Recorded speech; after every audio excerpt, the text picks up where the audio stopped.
लक्ष्मी नारायण हृदय स्तोत्र में विनियोग क्या बार बार करना चाहिए?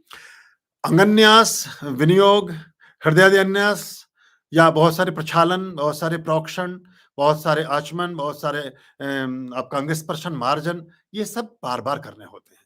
लेकिन जो मूल संकल्प है जिसमें देश कालो संकीर्तर्य माँ सा कुटुंबस्य सा परिवार सकल कामना सिद्ध्यर्थे जपे विनियोगा करके जो शुरू में संकल्प आता है, उसके बाद फिर विनियोग आप करते हैं। तो 4-5 क्रम होते हैं। सबसे पहले मूल जिसमें आप अमुक स्थाने, अमुक नक्षत्रे, है ना, अमुक गोत्रे, अमुक नामे, अमुक, तो ये वो वाला सिर्फ एक बार होता है।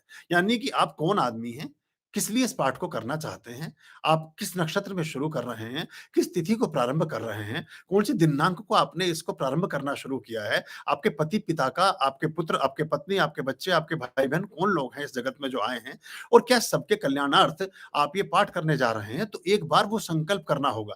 इसके अलावा जो विनियोग होते हैं, है ना, विनियोग में बहुत सारे अंग स्पर्शन मार्जन हैं। हम अपने शरीर में ही ईश्वरीय ऊर्जाओं का आधान करते हैं। हम जैसे सबसे पहले अगर आचमन मंत्र भी करते हैं, तो आचमन में हम बोलते हैं अमृता पस्त्रणमसि स्वाहा, फिर बोलते हैं अमृता पिधानमसि स्वाहा, फिर बोलते सत्यम ऐसा शरीर में श्री श्रीयताम स्वाहा। तो अमृता पस्त्रणमसि स्वाहा का मतलब यह है कि ये जो जल मैंने परमात्मा आपके लिए सिंचित किया, और जिस जल को मैं अपने शरीर में धारण कर रहा हूं, इसका मैं सेवन कर रहा हूं, ये अमृत में परिवर्तित हो जाए।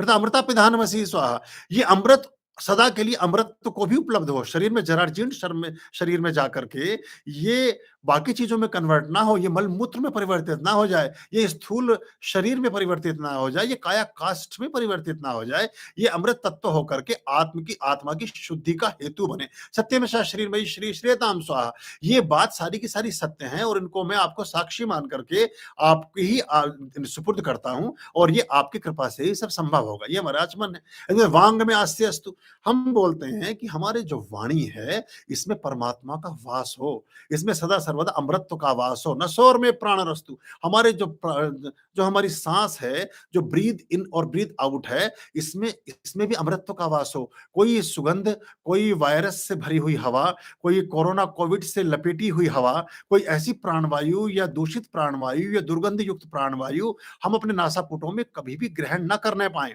अक्षणोर में चक्षुर्मस्तु, हमारे जो आंखें हैं वो सूर्य की भांति सदा दैदीप्यमान रहें, शुक्र की उन पर विशेष कृपा हो, और 100 वर्षों तक अपनी आंखों से हम शुभ, सुंदर और स्वस्थ दृश्यों को देखने के साक्षी बने। कर्णयोर में श्रोत्रमस्तु, हमारे जो कान हैं उनसे हम 100 वर्ष तक दुनिया के शुभ वचनों को सुन सके, कभी कोई अपवचन, कभी कोई गाली गलौज, कभी कोई अशुद्ध वाक्य, कभी कोई अशुद्ध शब्द हमें सुनने के साक्षी ना होने पाए, है ना। फिर बोलते बाहों में बलमस्तु, हमारे जो बाजू हैं, हमारे जो हाथ हैं, ये सदा बलवान रहें, हम अपने पुरुषार्थ के कार्यों को इन हाथों से सदा सर्वदा करते रहें। ओजो में स्योजो अस्तु, हमारे जो घुटने हैं, हमारी जो जंघा से लेकर के और जो हमारा एक मूलाधार चक्र तक का भाग है, इसमें हमेशा ओज रहे, हमारे शरीर में वीर्य, रज और शक्ति और सामर्थ्य का सदा सर्वदा वास हो, हे परमात्मा, ताकि हम 100 वर्षों तक बिना किसी बैसाखी के सहारे के,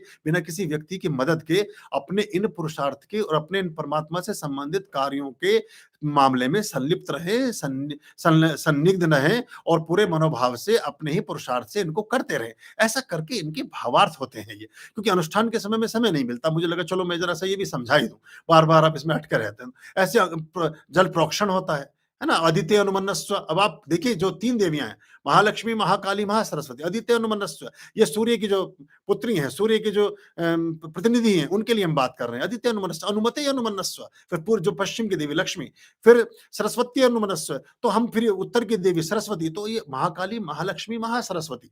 तो ये इस तरह से करके हम जो विष्णु की अर्धांगिनी आदित्य, तो वो हम वहां उनको लेते हैं। तो ऐसा करके उन 3 देवियों का आधान हम वहां कर रहे हैं। तो ऐसा, अब संस्कृत में चूंकि हम संस्कृत के उतने यूज टू नहीं होते, समझ नहीं पाते क्या बात हो रही है, कैसे हो रहा है, तो अगर हम ये समझ लें और थोड़ा सा उस भाव से भी उसको करते जाएं तो अच्छा होगा।